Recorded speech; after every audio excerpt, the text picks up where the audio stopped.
கருவறைக்குள்ளே தான் அந்த கடவுள் இருப்பார். முக்கியமான கடவுள் கருவறைக்குள்ளே தான் இருப்பார். அதுபோல் என் மனதாகிய கருவறைக்குள் கடவுள் இருக்கிறார். என் மனசுக்குள்ளே கடவுள் இருக்கிறாரு. என்னுடைய உள்ளந்தான் கருவறை. அவருடைய வெளிப்பிரகாரமாக கோயிலாக நடமாடும் கோயில் நான். சித்தர்கள் பாடியிருக்கிறாங்க.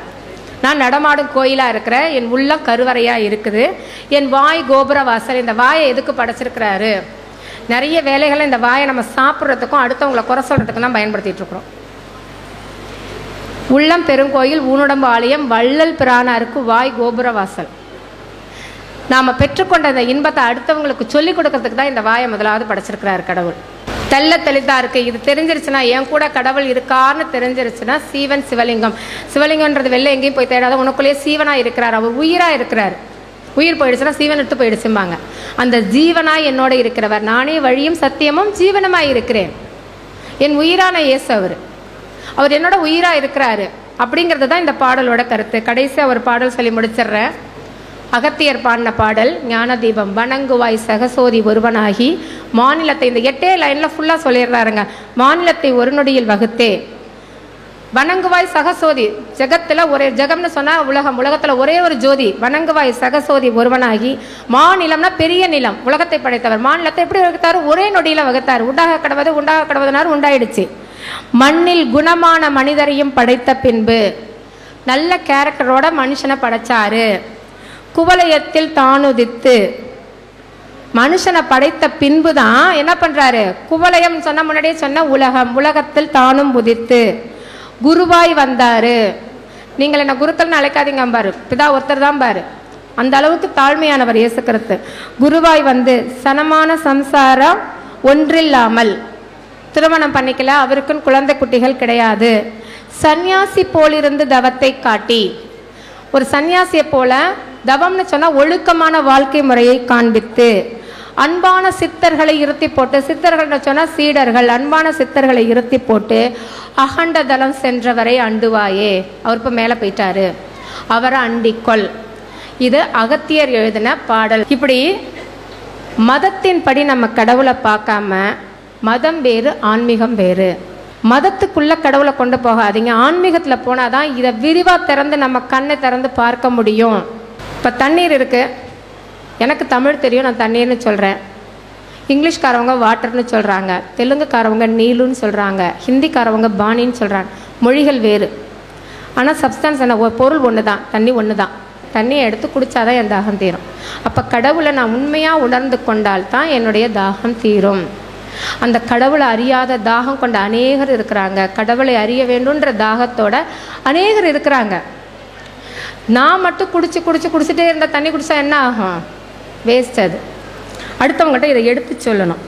இப்போ இவ்வளோ சொன்ன பிறகு உங்களுக்கு ஒரு கேள்வி எழுந்திருக்கணும். சில பேர் நினைக்கலாம், முருகன், பிள்ளையார், ஐயப்பன் எல்லாம் வந்து இயேசுக்குள்ளே தான் அடக்கம், இயேசுவும் இதுவும் ஒன்று தான்னு சொல்லிட்டீங்க. அவங்க அப்படியே வணங்கிட்டு போகட்டுமே. அவங்க இயேசுவை தானே வணங்குறாங்க. ஏன் அவங்கள நம்ம இதுக்கு கூப்பிடணும்? நீங்கள் கேட்குறீங்களோ இல்லையா, அவங்க கண்டிப்பாக கேட்பாங்க உங்ககிட்ட இந்த கேள்வியை. நீ தானே சொல்கிற உன் முருகனும் இயேசுவும் ஒன்றுன்னு சொல்கிற.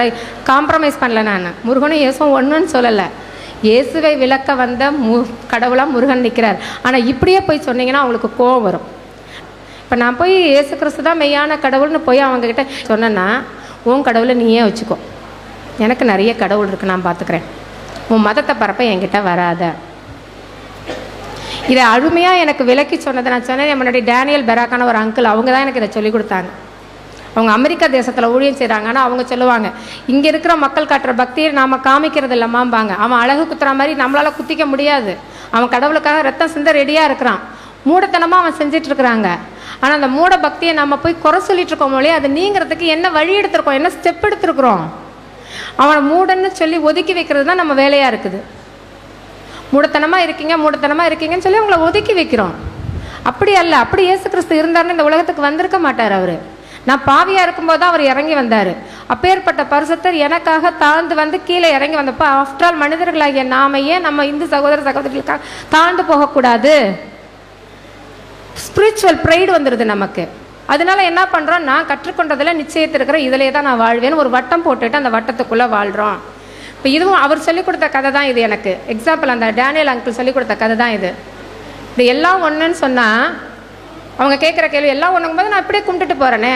அப்போ அவர் சொன்னார், ஒரு 100 ரூபா நோட்டை எடுத்து நான் ஜெராக்ஸ் எடுக்கலாம். எத்தனை காப்பி எடுக்கலாம்? 1000 காப்பி எடுத்துக்கலாம்.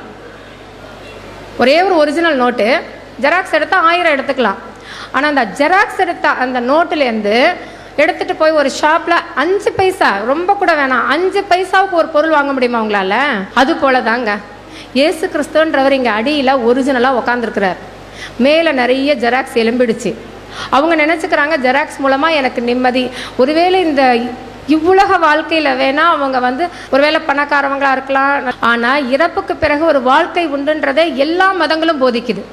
இறந்த பின் ஒரு வாழ்க்கை உண்டுன்றதை எல்லா சொர்க்கம் நரகன்றதை எல்லா மதமும் அக்செப்ட் பண்ணுது.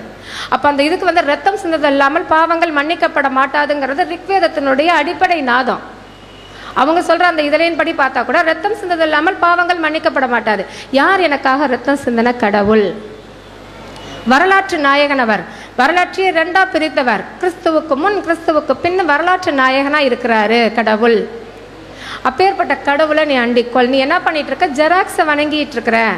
நம்மளை நித்திய வாழ்வுக்கு கொண்டு போகிறதுக்கு அவருடைய சிலுவை மரணமே அல்லாமல் ரத்தம் சிந்துதலை நம்பாமல் எனக்கு மீட்பு இல்லை. இதை சொல்லிக் கொடுக்கத்தான் உங்களையும் என்னையும் அவர் தெரிந்தெடுத்து வைத்திருக்கிறாரு. இதில் குற்றம் குறைகள் இருந்தால் மன்னிச்சுக்கோங்க. மீதியான விளக்கம் தேவைப்பட்டால் பின்னாடி உங்களுக்கு தேவைப்பட்ட கேளுங்க, சொல்லிக் கொடுக்குறோம். வாய்ப்பு கொடுத்த கடவுளுக்கும் மங்காடங்களுக்கும் நன்றி சொல்லிக்கிறேன். வணக்கம். சகோதரி ஆஷாவுக்கு கர்த்தர் நாமத்தில் நன்றி சொல்லிக் கொள்கிறோம்.